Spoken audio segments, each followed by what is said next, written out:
Let us begin with life in the district of San Telmo, where on Sundays there is a flea market on the Plaza Dorrego, which bubbles with life. Apart from cheap jewelry, hats, and clothing, one can find here the most curious things. Collectors of tin soldiers will here be in heaven.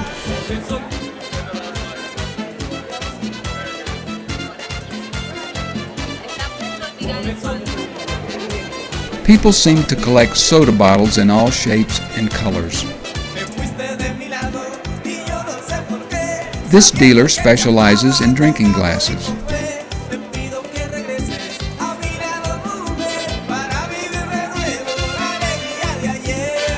Old wedding photographs are here an unexpected curiosity.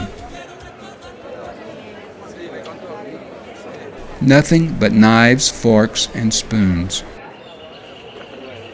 The selection of highly polished copper pans is impressive. Between the stalls, we discover a couple of professional dancers who demonstrate to the public how the tango should be danced.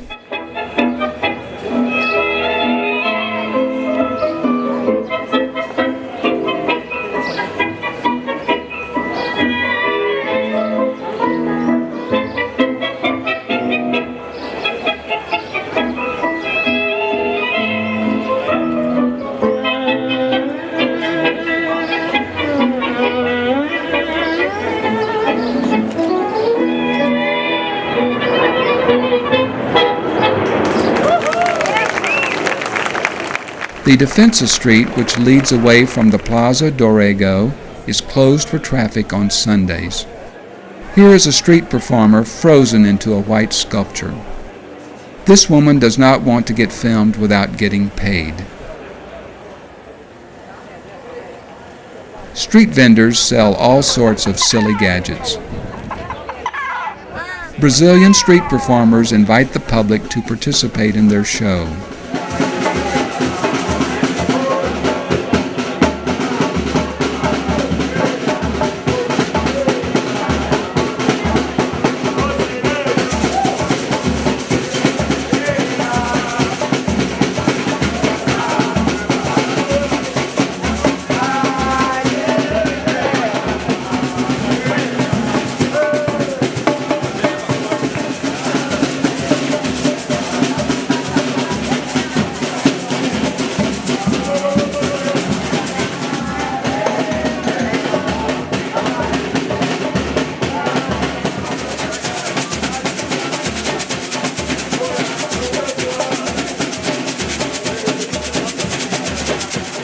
We have noticed two church towers and find the San Pedro Gonzalez Telmo Church in a side street.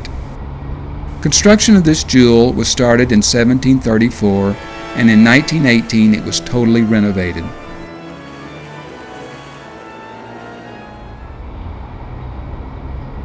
We take this opportunity to cross over into the district of Recoleta to its jewel, the Basilica Nuestra Senora del Pilar, which was built between 1716 and 1732, and which, with its Baroque altar, is considered the most beautiful church in Buenos Aires.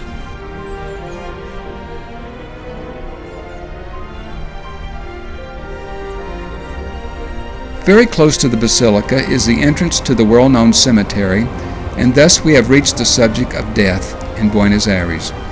The present cemetery, which has only mausoleums, of which there are over 4,500, dates from 1822. At that time, death united the rich and the poor. Today, Recoleta is the last resting place only for the rich.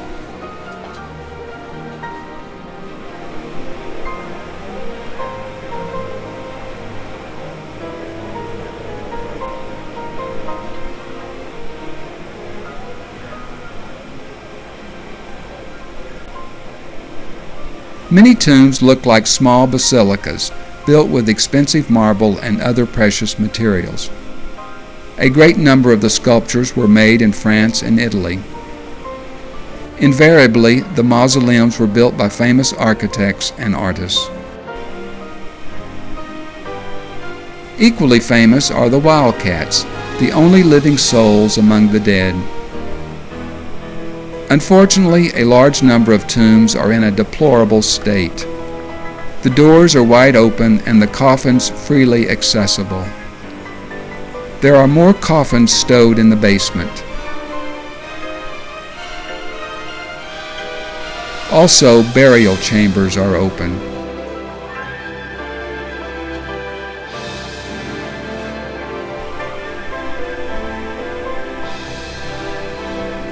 Many famous people are buried here, and a visit of this site is like a walk down the history of Argentina. Each tomb has its own history.